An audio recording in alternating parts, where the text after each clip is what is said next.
Good morning friends. पिछले lecture में हमने हमारे सौर परिवार के दो सदस्यों बुध और शुक्र के बारे में बात करी थी। आज हम सौर परिवार के अन्य सदस्यों के बारे में भी बात करेंगे।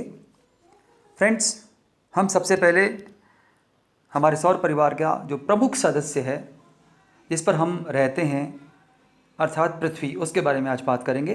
तत्पश्चात हम अन्य ग्रह जो हैं उनके बारे में भी बात करेंगे।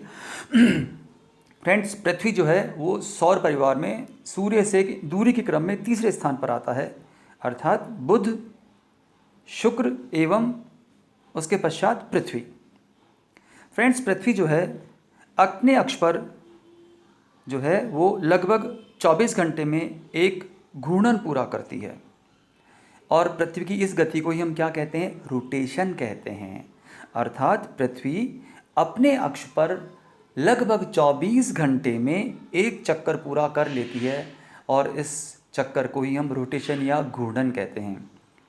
दोस्तों, आपको ज्ञात होगा ये जो घूर्णन है इसका क्या परिणाम होता है। ये जो रोटेशन की गति है पृथ्वी की, इस गति के कारण पर ही पृथ्वी के ऊपर दिन और रात की जो घटना है या परिघटना है, फिनोमेना है, वो होता है।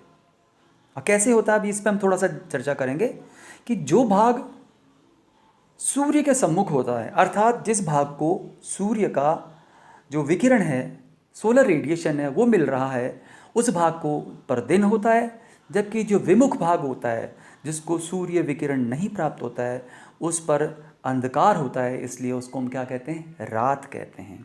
तो इस प्रकार इस रोटेशन की गति के कारण ही बच्चों पृथ्वी के ऊपर दिन और रात की घटना पाई जाती है। अब हम पृथ्वी की जो दूसरी गति है जिसको अपन कहते हैं रिवोल्यूशन। रिवोल्यूशन का मतलब हो गया परिभ्रमण।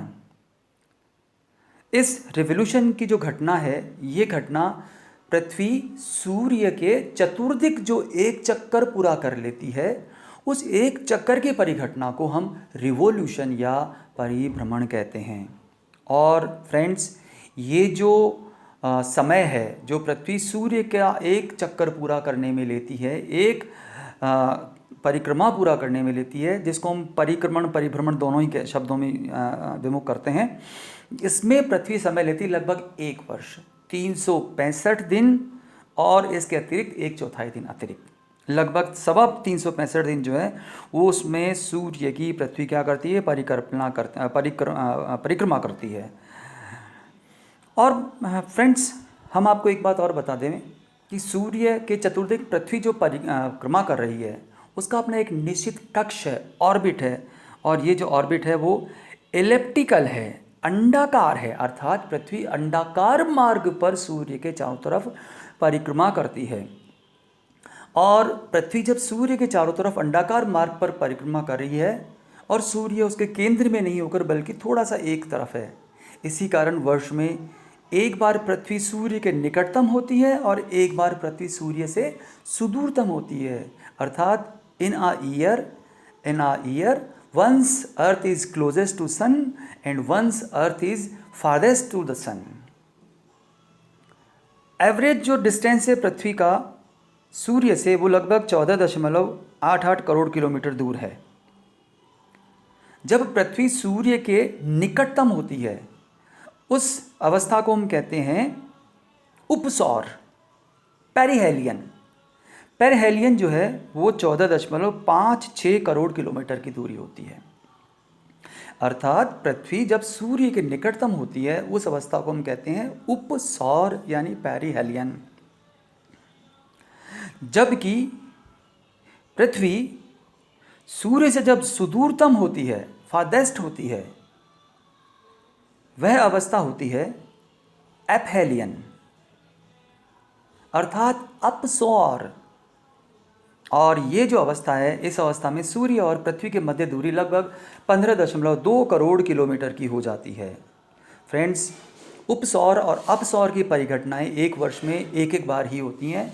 उपसौर की जो परिघटना होती है वो होती है 3 जनवरी को, जबकि अपसौर की परिघटना होती है 3 से लेकर 7 जुलाई के मध्य किसी भी दिन, मतलब 3 जुलाई को जो है वो अपसौर की परिघटना घटती है। एक प्रमुख जो पृथ्वी की विशेषता है वो है इसका वायुमंडल, अर्थात पृथ्वी के ऊपर वायुमंडल पाया जाता है। और इसके कारण ही हमारे सौर परिवार में एकमात्र पृथ्वी ऐसा सदस्य है, जो अब तक की रिसर्च है उसके अनुसार पृथ्वी एक ऐसा सदस्य है जिसके ऊपर क्या पाया जाता है, जीवन पाया जाता है, लाइफ पाई जाती है। फ्रेंड्स, पृथ्वी का जो व्यास है वो है 12,756 किलोमीटर। इसकी सतह पर अधिकतम तापमान लगभग 59 डिग्री सेल्सियस पाया गया है। और पृथ्वी का एक ही उपग्रह है जिसका नाम है मून या चंद्रमा। फ्रेंड्स, अब हम चंद्रमा के बारे में भी बात करेंगे, क्योंकि पृथ्वी के साथ है इसलिए हम चंद्रमा के बारे में भी चर्चा कर लेंगे। इसके पश्चात हम आगे और प्लैनेट्स के बारे में बात करेंगे। फ्रेंड्स, चंद्रमा जो है एक विशिष्ट उपग्रह है। अपने विशाल आकार के कारण यह सौर परिवार का एकमात्र उपग्रह है जो उपग्रह वर्ग में रखे जाने योग्य नहीं है। वास्तविकता यह है कि इसका आकार काफ़ी बड़ा है और सुबह शाम रात को आप स्वयं भी देखते ही होंगे जब पृथ्वी से दिखाई देता है ये, तो इसका आकार काफ़ी बड़ा है। चंद्रमा का आकार जो है पृथ्वी के आकार का लगभग 0.27% है। लगभग हम ये कह सकते हैं लगभग 1/4 है।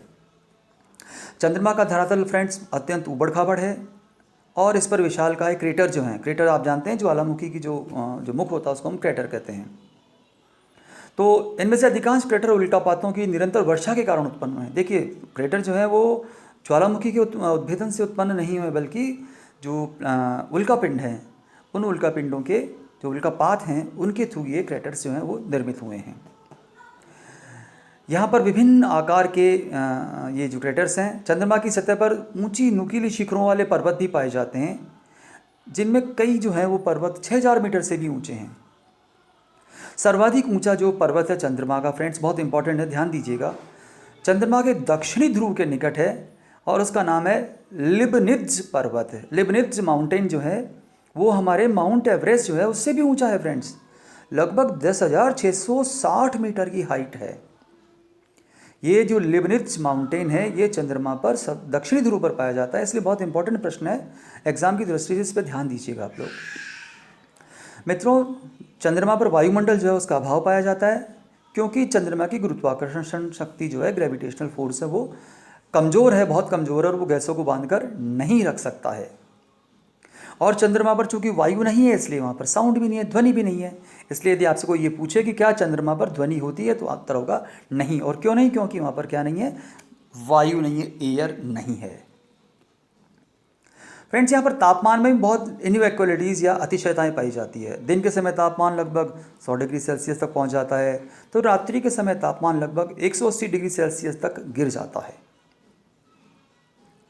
फ्रेंड्स, चंद्रमा पृथ्वी पर ज्वार उत्पन्न करने के लिए उत्तरदायी है, सब भाई आप जानते ही हैं। पृथ्वी पर ज्वारों की उत्पत्ति में चंद्रमा का योगदान सूर्य से अधिक है। हम ये कह सकते हैं क्योंकि चंद्रमा पृथ्वी के अधिक निकट है, इसलिए चंद्रमा का कंट्रीब्यूशन ज्वार की उत्पत्ति या ज्वारोत्पादक शक्ति में जो है वो अधिक पाया जाता है। दोनों के मध्य, चंद्रमा एवं सूर्य के मध्य क्रमशः 11:5 का अनुपात पाया जाता है, अर्थात 11 हिस्सा जो है चंद्रमा का है और 5 हिस्सा जो है वो किसका है, सूर्य का है। फ्रेंड्स, चंद्रमा से में जो पाई जाने वाली जो शैलें हैं उनके नमूनों से पता चला है कि ये पृथ्वी की शैलों जितनी ही पुरानी है, अर्थात चंद्रमा जो है पृथ्वी से ही अलग होकर बना, ये प्रूव होता है। बेसाल्ट और लावा से उत्पन्न शैलें वहाँ से प्राप्त हुई हैं जो पृथ्वी की ज्वालामुखी शैलों की भांति ही हैं। एक इम्पॉर्टेंट बात और है कि चंद्रमा की शैलों में टाइटेनियम पाया जाता है जो कि पृथ्वी पर भी पाया जाता है, लेकिन ये पृथ्वी से अधिक मात्रा में पाया जाता है। फ्रेंड्स, चंद्रमा पर जल और जो जैविक तत्व हैं उनका भी नितांत ही अभाव पाया जाता है। तो फ्रेंड्स, ये कुछ बातें थी चंद्रमा के बारे में। कुछ और इम्पॉर्टेंट बात चंद्रमा के बारे में हम और करें तो चंद्रमा जो है वो अपने अक्ष पर भी घूर्णन करता है, रोटेशन भी करता है और पृथ्वी के चारों तरफ भी चक्कर लगाता है, जिसको अपन रिवोल्यूशन भी कहते हैं। अर्थात चंद्रमा पृथ्वी की तरह ही रोटेशन और रिवोल्यूशन दोनों करता है और इस रोटेशन और रेवोल्यूशन के कारण ही चंद्रमा का पृथ्वी से हमेशा एक ही भाग दिखाई देता है और दोनों की अवधि फ्रेंड्स बहुत इंपॉर्टेंट बात है, ध्यान दीजिएगा, समान है। चंद्रमा की रोटेशन और रेवोल्यूशन दोनों समान है। लगभग 28 दिन है, 27 घंटे कुछ 27 दिन कुछ घंटे हैं, लगभग 28 दिन है। अर्थात चंद्रमा जो है सोलर जो लूनर जो मंथ है वो लगभग 28 दिन का होता है और चंद्रमा की जो घूर्णन गति है और जो पृथ्वी की चतुर्दिक गति है रिवोल्यूशन है वो दोनों क्या है लगभग समान पाए जाते हैं। तो फ्रेंड्स ये पृथ्वी और चंद्रमा के बारे में कुछ विशिष्ट जानकारियाँ थी। आगे की बात हम अगले उसमें लेक्चर में करेंगे। उम्मीद है आपको पृथ्वी और चंद्रमा के बारे में काफ़ी जानकारी प्राप्त हो गई होगी। धन्यवाद। थैंक